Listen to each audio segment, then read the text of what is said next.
오늘 이 본문 중심으로 해서 믿음을 더하소서라는 제목으로 함께 은혜를 나누기 원합니다.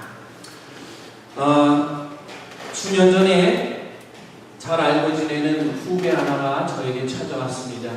그러면서 이런 고백을 해요. 선배님, 제가 이제 결혼한 지 5년 차 됐는데 그동안은 별 탈 없이 살았는데 이제 부부 사이에 좀 문제가 생겨서 고민입니다. 아니 뭐가 문제냐? 부인 되는 분이 인물도 이쁘고 공부도 많이 했고 내가 볼 때는 아주 덕스러운 성품도 가지고 있는데 뭐가 그렇게 어려움이 있는가 물어봤어요. 그러니까 이 후배 되는 분이 자세한 얘기를 일일이 다 드릴 수는 없고 한마디로 믿을 수가 없는 여자입니다. 믿을 수가 없다는 거예요. 오늘 제목이 뭐예요? 믿음을 더하소서. 믿을 수 없는 분이기 때문에 더 이상 살기가 어렵습니다 하고 고민하는 얘기를 하더라고요. 그의 사적인 얘기를 다 듣고 내가 이해할 필요는 없어요. 그러나 중요한 것은 믿음이 깨졌다는 거예요. 신뢰가 깨졌다. 우리가 사는데 서로 믿는 것, 신뢰하는 게 얼마나 중요하죠. 하나님과의 관계에도 믿음이 중요하듯이 사람과의 관계, 부부와의 관계, 부모와 자녀와의 관계, 친구와의 관계에도 신뢰, 믿음이 얼마나 중요하죠. 옛날 중국 로나라에 공자의 한 제자가 이 공자에게 찾아와서 질문을 했어요.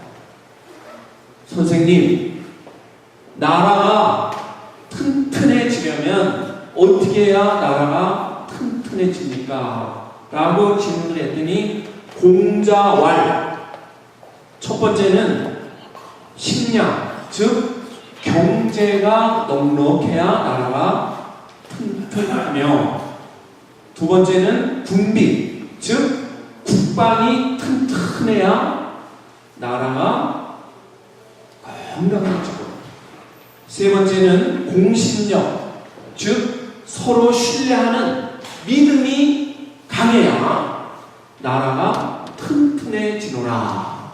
이렇게 말씀을 했어요. 그러자 이 제자가 다시 질문해요. 선생님, 이 세 가지가 있어야 나라가 튼튼해진다고 말씀하셨는데 만약에 이 세 가지 중에 한 가지를 빼라면 어떤 것을 빼시겠습니까? 그러자 이 공자가 말하기를 세 가지가 꼭 필요하지만 하나를 빼라 그러면은 그거는 식량, 즉 경제가 좀 어려워도 살 수 있으니까 그거를 빼야겠다. 또 한 가지를 뺀다면 어떤 거를 빼야 될까요? 하고 제자가 또 물었어요. 그러자 이 공자가 얘기하기를 하나를 더 빼라 그러면 군비, 즉 국방을 빼야 한다. 그러나 꼭 잊지 말아야 될 것이 하나 있다. 그거는 백성이 임금을 믿어주고 임금이 백성을 믿어주는 신뢰, 믿음, 이 관계는 반드시 있어야 아무리 나라가 어렵고 힘들지라도 그것을 극복하고 이겨나갈 수가 있다고 대답을 했어요. 그렇습니다. 이 세 가지가 나라를 지탱하는 중요한 기반이지만 그 중에 가장 중요한 것은 믿음, 신뢰. 사람과 사람이 믿고 의지할 수 있는 관계가 유지되면 아무리 경제적으로 어렵고 힘이 없어서 총칼을 들고 외세를 막지 못하는 연약함이 있을지라도 신뢰와 믿음이 있다면 견뎌낼 수 있다라고 이야기를 했다고 합니다. 그래서 오늘 본문의 제목을 믿음을 더하소서라는 제목으로 제가 이 제목을 정했습니다. 오늘 본문을 가만히 보세요. 5절의 말씀을 보시면은 사도들이 주께 여짜오되 우리에게 믿음을 더하소서 하니 이 제자들은 예수님과 동고동락을 했죠. 3년 6개월 동안을 동고동락을 했어요. 예수님과 함께 따라다니면서 보고 듣고 배워요. 단순히 앉아가지고 이론적으로만 배워서 익힌 것이 아니에요.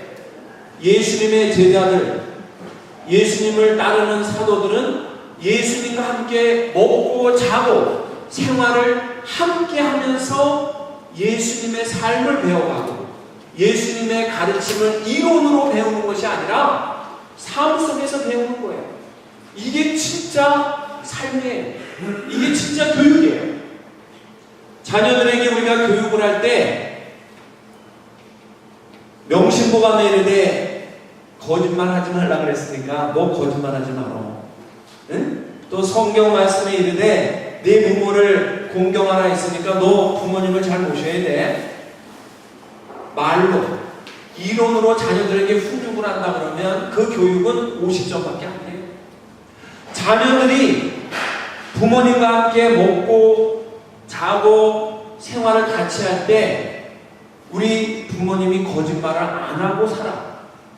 또 부모님이 할머니 할아버지를 잘 공경을 하고 모시면서 살아.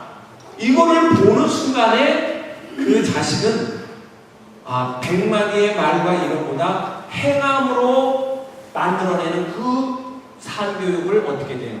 그대로 배우게 돼 있어요. 그래서 그 자식은 말하지 않아도 거짓말 안 해. 말하지 않아도 부모님을 잘 공경해. 왜? 우리 부모님이 그렇게 살고 있기 때문에. 제자들은 예수님과 함께 동고동락을 했기 때문에 말이 필요 없어. 모든 것을 다 배우고 있어. 그런데 어느 날 한 가지 퀘스천 마크가 생긴 거예요. 우리의 믿음이 너무 부족해. 우리의 믿음이 너무 연약하다는 것을 발견하기 시작해요.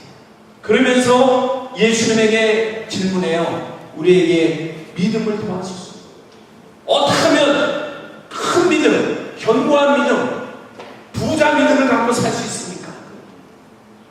다른 거는 다 배우고 익히겠는데 우리의 믿음이 연약합니다. 우리에게 믿음을 도와주소서. 이러한 질문을 하게 돼요. 제자들이 이 중요한 질문, 믿음을 도와주소서, 이 중요한 질문을 하게 된 배경에는 몇 가지 이유가 있어요. 그 첫째는 자기들이 주님과 함께 동고동락하다 보니까 믿음이 가장 큰 문제라는 것을 깨닫게 된 거예요. 두 번째는 믿음은 내가 노력해서 되는 게 아니고 예수님께서 주셔야, 은혜로 주셔야 내 믿음이 커진다는 사실을 깨달았다는 것이죠. 그리고 세 번째는 믿음이라는 것은 이론이나 지식, 이해를 해서 받아들이는 것이 아니라 진리에 대한 수긍으로 이루어지시는 것이 아니라 능력으로 나타나고 있다는 사실을 내가 마음을 열어 받지 않고는 안 된다는 것을 깨달아요.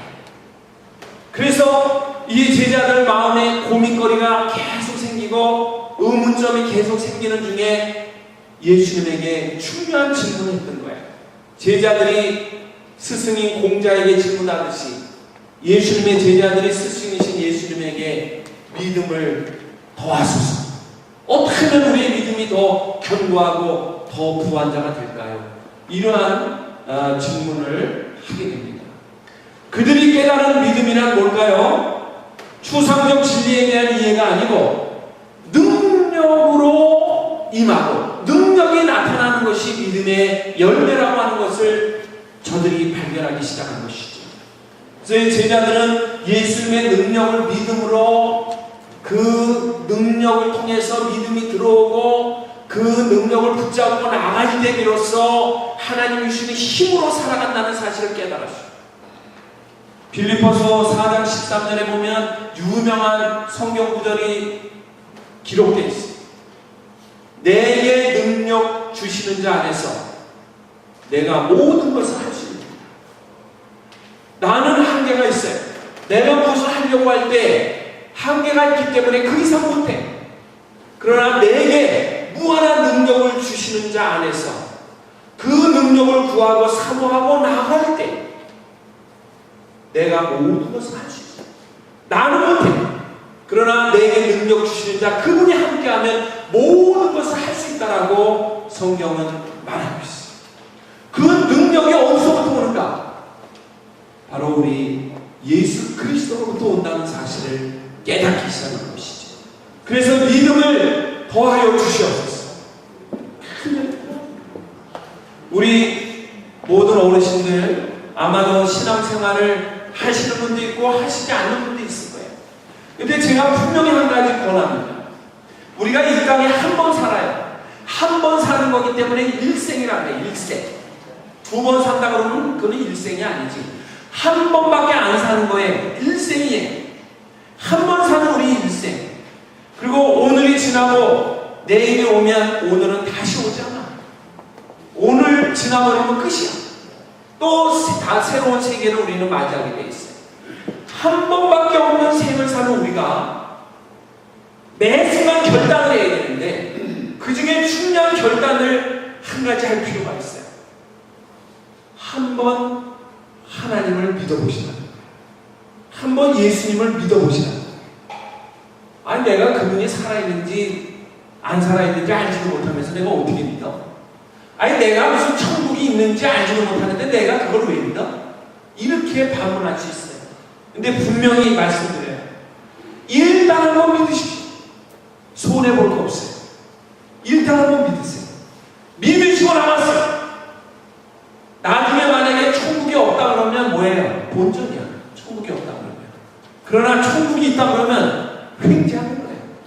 아니 이런 걸 왜 안 믿어? 손해볼 거는 하나도 없어. 믿어서 아무것도 없어도 본전이야. 그러나 있다 그러면 이거는 그 순간에 말도 못하는 축복과 놀라운 은혜가 그냥 나에게 불러들어오는 거예요. 우리가 어디에 투자했다가 날릴 확률도 있고 건지러할 확률도 있다 그러면 심각하게 생각을 해봐야 돼. 근데 손해볼 게 하나도 없다니까요. 손해봐봤자 본전이야. 남는 거는 뭐예요? 얻는 것밖에 없는 건데 우리가 한번 결단할 필요가 있어요. 제자들이 예수님을 따라다니다가 중요한 질문 한 가지 한 것이 믿음을 더하소서. 내 믿음이 있긴 있는데 믿음이 요동치고 흔들리고 바람결에 날아가는 겨와 같다 이거예요. 그렇기 때문에 좀 견고한 믿음, 큰 믿음, 믿음의 부유한 자가 되도록 좀 믿음을 더해주세요. 이렇게 지금 구하고 있는 거예요. 그 믿음을 사모할 때 예수님께서는 어떠한 답변을 했는가? 오늘 본문에 보니까 세 가지 비유로 믿음을 더하는 길을 화답하시는 것을 볼 수가 있어요. 오늘 말씀 보시면 5절에 사도들이 주께 여짜오되 우리에게 믿음을 더하소서 하니 6절 같이 읽어요. 6절 시작. 주께서 이르시되 너희에게 겨자씨 하늘 만한 믿음이 있었더라면 이 뽕나무더러 뿌리가 뽑혀 바다에 심겨라하였을 것이요 그것이 너희에게 순종하였으리라. 지금 예수님이 믿음을 더하는 길을 대답해 주시는데 세 가지 비유를 얘기하셨어요. 그 중에 첫 번째 비유가 뭐예요? 겨자씨 하나만한 믿음을 갖기만 하면 네 믿음은 엄청나게 큰 믿음이 될 것이다 라고 얘기를 하고 있어요. 우리 어르신들 겨자씨를 보신 적 있어요? 네. 보셨어요? 얼마나요? 겨자씨 하네요? 하네요? 하여튼 작죠? 우리가 가끔 식당에 가서 냉면 드실 때 그 뭐예요? 겨자라고 그러죠? 뭐 그런 거를 이렇게 넣어서 드시잖아요? 그 겨자씨를 얘기하는 건데 하여튼 작죠? 우리가 가끔 식당에 가서 냉면 드실 때 그 뭐예요? 겨자라고 그러죠? 뭐 그런 거를 이렇게 넣어서 드시잖아요? 그 겨자씨를 얘기하는 건데 겨자씨가 어느 정도 작은가? 네, 저기 화면에 나오는 게 겨자씨인데 조그마한 단위, 그 밑에 보면 20mm 단위를 표시했는데 그 안에 한 주먹 넘는 겨자씨가 들어갈 만큼 겨자씨 하나는 굉장히 작아요. 지금 여기 사진은 굉장히 확대된 거기 때문에 크게 보이는 거지, 겨자씨 하나를 여기다 딱 놓고 한번 찾아보세요 하면 한참 걸려요. 돋보기를 이렇게 보면서 찾아야지 보일까 말까 하는 거예요. 겨자씨 하나라는 것은 너무나 작아요. 바람에 휘둘면 날아가서 어디 있는지 알 수 없죠. 근데 예수님께서는 겨자씨 하나만한 믿음만 가지면 너는 믿음의 부자가 돼, 이렇게 대답을 했어요. 이거는 무엇을 의미하는가? 생명력 있는 믿음을 가지는 거예요. 겨자씨 하나는 보잘것없지만 그 안에 생명이 있을 때, 생명이 있기 때문에 그 겨자씨가 땅에 떨어져서 심어지면 세월이 가면서 거기서 싹이 나요. 가지가 돋아요. 그리고 열매가 맺어요. 많은 사람들에게 유익을 주고 풍요를 안겨주는 열매. 작은 겨자씨 하나에서 시작이 돼요. 작은 겨자씨에 생명이 있을 때 엄청난 열매를 맺듯이 너희가 갖고 있는 믿음이 죽어있는 믿음, 썩어져버린 믿음이 아니라 생명이 있고 살아있는 믿음이라면 작은 믿음일지라도 낙심하지 말아라. 반드시 그 믿음 안에서 가지가 돋고 싹이 나고 열매가 맺을 것이라는 하나님의 은총과 가능성을 분명하게 말씀하십니다. 겨자씨 하나는 우리 어르신들 마음에 믿음이 있으실 거예요. 신앙생활을 오래 하신 분들 믿음을 갖고 있잖아요. 그런데 가끔씩 야, 이건 내 믿음이 왜 이러지? 왜 내 믿음이 이거 처음에 믿을 때만도 못해? 왜 내 믿음이 조금만 시련 앞에 흔들리나? 내가 이게 신앙생활 한다고 교회를 다니는데 믿음으로 다니는 거야? 밥 먹으러 다니는 거야? 내가 왜 신앙생활 한다고 교회를 다니는 거야? 이런 퀘스천 마크를 가질 때가 가끔씩 있어가지고. 왜 그래? 믿음이 있긴 있는데 생명력이 있는 믿음, 예수님의 권세와 능력이 함께하는 믿음이 때때로 식어지기 때문에 죽은 믿음을 갖고 겉으로만 믿음이 있는 것처럼 다니다 보면 어떻게 돼요? 밥 먹으러 가는 믿음이 들어가는 거예요. 천국을 사모하고 구원의 기쁨을 노래하며 주님이 주시는 은혜에 감사하면서 하는 그 믿음이 아니라 세상적인 것을 보는 그런 믿음으로 바뀐다. 그래서 예수님은 분명히 말씀해요. 겨자씨 하나만한 믿음만 가지면, 그 생명력 있는 믿음으로만 살면 반드시 하나님의 영광을 드러내고 무성한 열매를 맺는다고 말합니다.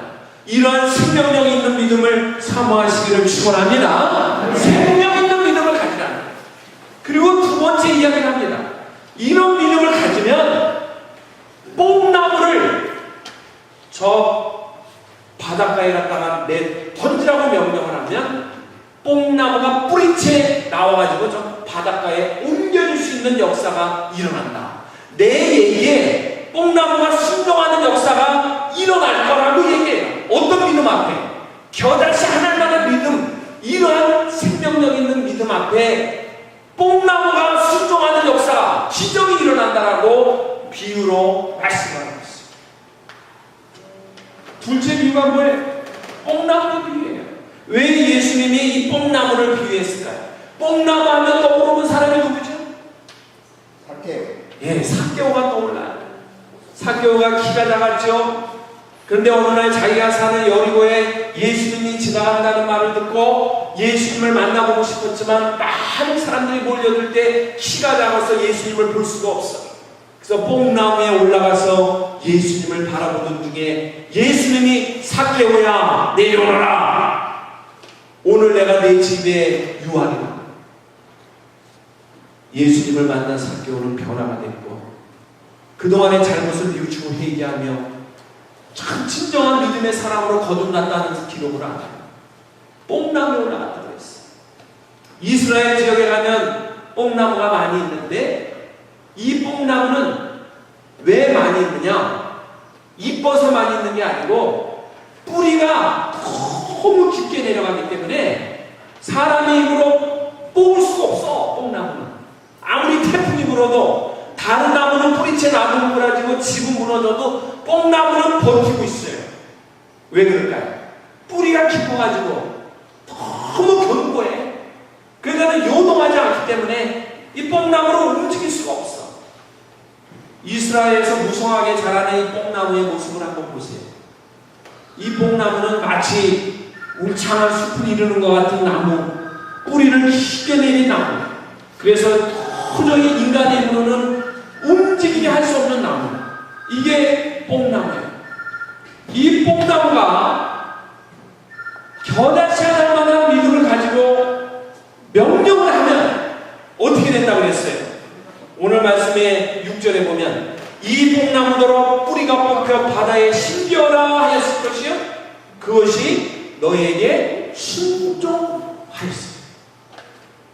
이 두 번째 비유는 뭘 얘기할까요? 생명력 있는 믿음을 가지면 불가능도 가능케 하는 역사를 제공하게 한다.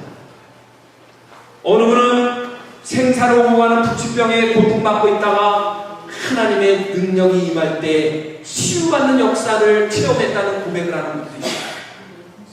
어떤 분은 공포와 많은 두려움 속에 어둠의 길을 걷다가 주님의 은혜로, 주님의 능력으로 세상을 받을 때 변화가 되어가지고 모든 불가능이 가능케 되는 역사를 체험했다는 분들도 있어요. 뽕나무의 뿌리가 뽑혀서 바다에 옮겨지는 불가능이 가능케 되는 역사가 겨자씨 하나만한 믿음 속에 일어났다라고 이야기합니다. 그리고 세 번째로 예수님께서 비유로 이야기하고 있어요. 무익한 종의 비유를 말하고 있죠. 오늘 본문의 7절 이하 10절을 보십시오.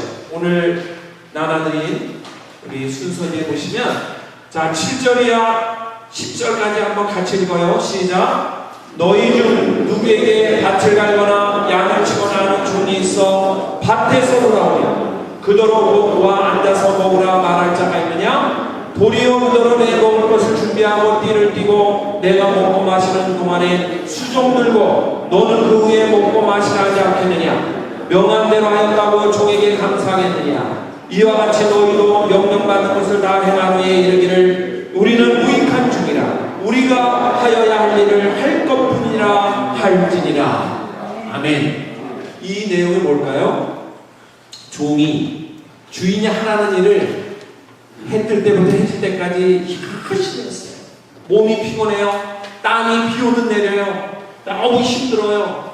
미국식으로 말하면 시간페이를 했을 때 100불 이상은 받아야 될 만큼 노동을 했습니다. 그럼에도 불구하고 이 무익한 종 주인 앞에 뭐라고 얘기해요? 10절 하반절에 보니까 우리가 하여야 할 일을 한 것뿐입니다. 마땅히 할 일을 한 것뿐입니다.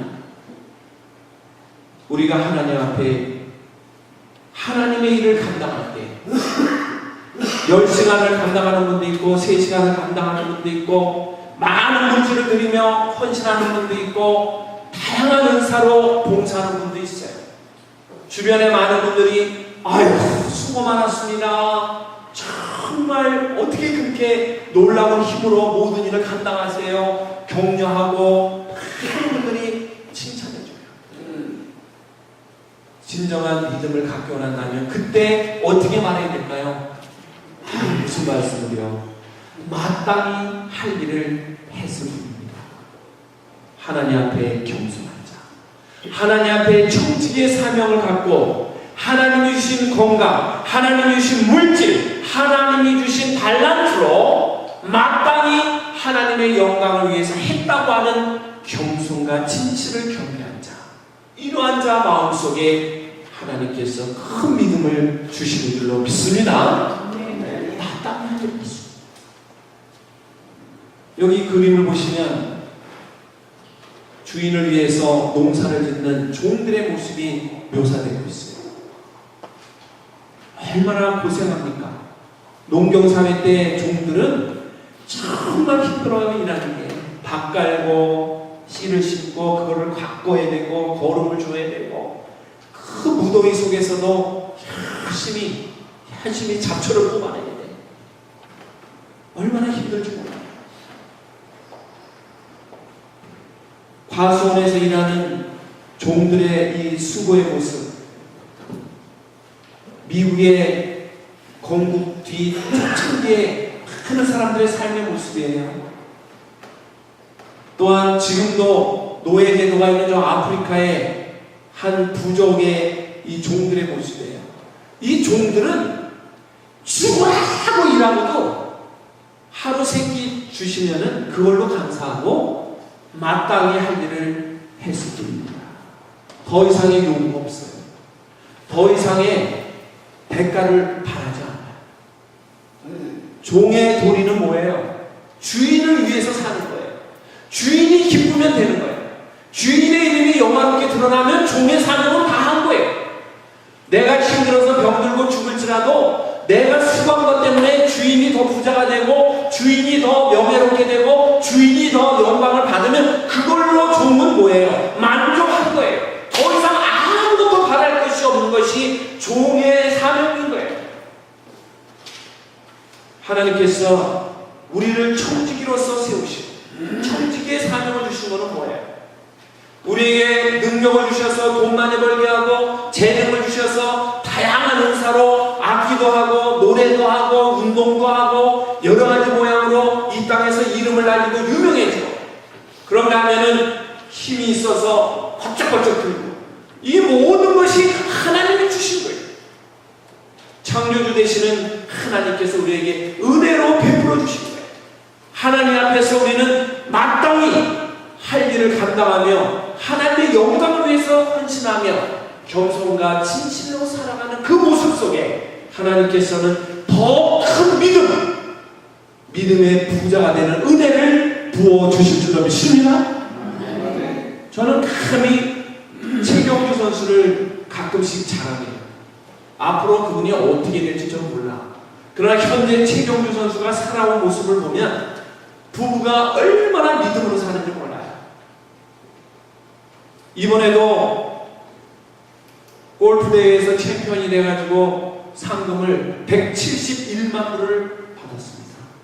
한국의 골프 선수들은 평생 골프 생활에도 그 상금 모으기도 어려워. 한 번에 받는 건 고사하고 그 상금을 모으기도 어려워. 이 미국의 PGA라고 하는 엄청난 골프 시장의 메이저 대회이기 때문에 그 큰 상금이 주어졌는데 그 상금을 받자마자 20만 불을 헌금하는 거예요. 20만 불. 토네이도로 희생당한 저 미주리주 남동부 지역에 많은 희생자가 난 그 지역에 어려움을 겪고 있는 유족들과 가족들을 위해서 20만 불을 헌금했어요. 이번에 그렇게 한 거지 그 전에도 계속 자기가 섬기는 교회에다 헌금합니다. 자기 주변의 고아원이나 또는 이런 양로원에 계속 헌금을 해요. 계속 얼마나 마음을 비우고 헌신하는지 몰라요. 왜 그럴까요?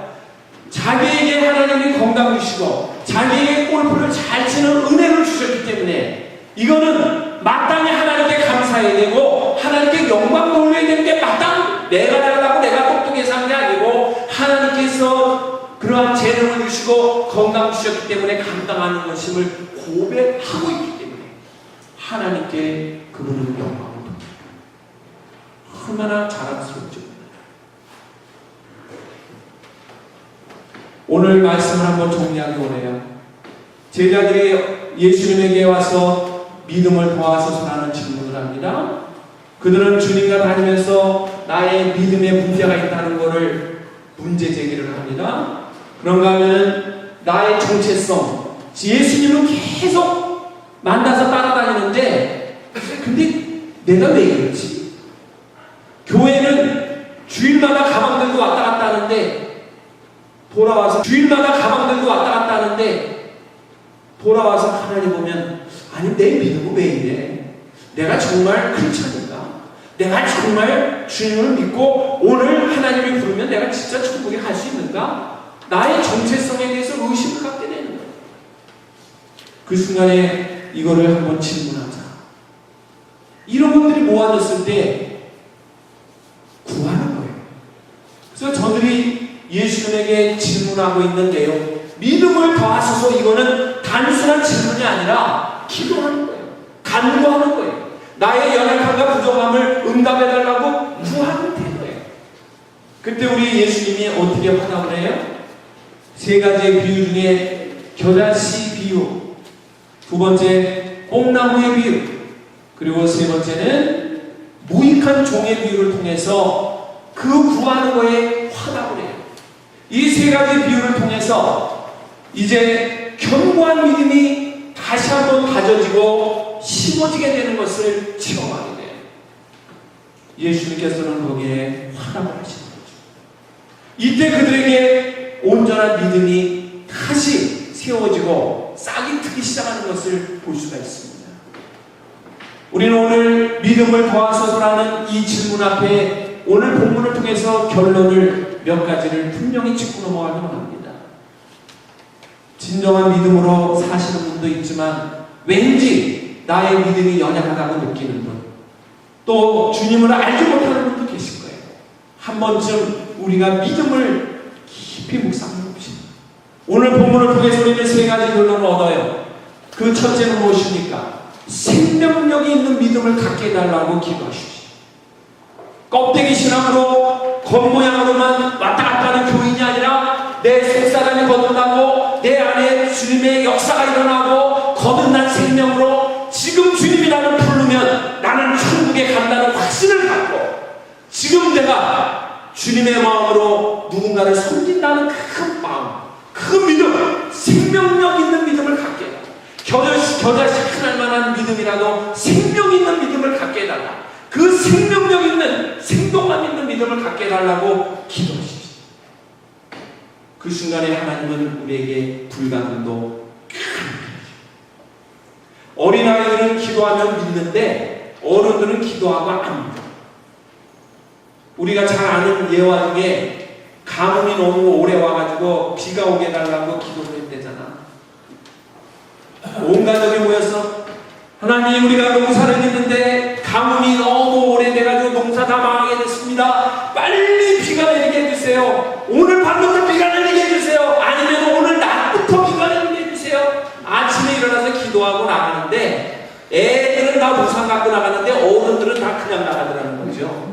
왜? 애들은 믿고 불가능도 가능케 하시는 그 주님의 능력을 믿기 때문에 우산을 들고 나가는 거야. 왜? 비가 오게 해달라고 기도했고 비가 올 줄로 믿습니다 전심으로 기도하고 우산 들고 나가는 거지. 누가 보면은 미쳤다 그래.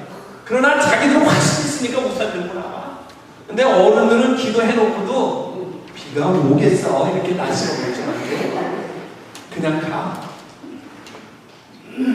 여기 문제가 있는 거야.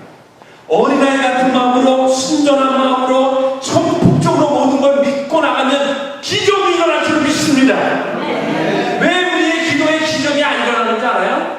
반은 믿고 반은 안 믿으니까 기적이 안 일어나는 거예요. 하나님께서 기적을 일으키려고 준비해놨어. 땡기기만 하면 기적이 일어나. 그런데 반은 믿고 반은 안 믿으니까 안 땡겨. 아이들은 전폭적으로 의자고 믿고 믿습니다 하고 우산 들고 나가니까 그래 비를 내려주겠다. 땡기니까 내 비가 내리는 거지. 불가능도 가능케 하시는 능력이 전적인 믿음 속에서 일어나는 줄로 믿습니다. 마지막 세 번째는 뭐예요? 항상 겸손, 진실, 깨끗한 마음, 충성된 마음을 갖고 내 빈 마음에 주님의 은혜를 채우고 주님의 말씀을 채우고 주님의 권능을 의지하는 그 마음을 가질 때 거기에 큰 믿음이 들어와요. 물에 빠져서 호우적대는 사람을 구하러 갔을 때 나 죽었어 하고 구조자에게 다 맡기는 사람은 1분 안에 구조가 돼. 근데 잘난 척하고 버둥대면서 말이지 구조하러 온 사람 멱살 잡고 난리치는 이러한 사람은 익사하기 쉬워. 구조받기 어려워. 왜? 아 지금 죽으려고 해서 건지러 왔는데 지장 났다고 난리치니까 구조하러 간 사람이 못 건져요. 가만히 있어야 건지지. 지장 났다고 떠들고 막 버둥대는 거 어떻게 건져? 나 죽었어 하고 모든 거를 맡길 때 하나님이 거기에 능력을 주시고 건져주시고 어거스틴이 크게 방탕한 생활을 하다가 나중에 회심을 해요. 부모님의 중보기도에 감동을 받고 마니고 저 이단이죠. 마니교에서 회심을 해서 기독교로 개종을 하면서 그 명석한 두뇌로 책을 쓰고 선교하는데 어마어마한 일을 해서 훗날 성 어거스틴이라고 별명을 붙여주죠. 그의 참회록에 보면 이상합니다. 내가 하나님이라면 당장 나를 부셔버렸을 텐데 왜 나를 사랑했을까? 참 이상합니다. 그러면서 고백합니다. 이 땅에 사는 동안 가장 중요한 것은 겸손. 두 번째로 중요한 것도 겸손. 세 번째로 중요한 것도 겸손. 자기가 깨달은 것은 이 겸손이야말로 자기가 살아가는데 가장 큰 힘이요 능력이요 무기요 하나님이 나에게 능력 주시는 통로가 됐다고 고백합니다. 그렇습니다. 우리는 힘들고 연약하고 부족하지만 겸손한 자로 살아갈 때 하나님은 거기에 엄청난 능력과 힘을 부어주실 줄로 믿습니다. 오늘 이 말씀을 통해서 믿음을 더하소서. 다 같이 한번 합시다. 믿음을 더하소서. 시작. 믿음을 더하소서. 큰 능력과 함께 하나님의 은혜와 능력이 우리에게 임하시고 뽕나무가 뽑혀서 바다에 옮겨지는 불가능도 가능한 역사가 남의 일이 아니라 나에게도 일어날 줄로 믿습니다.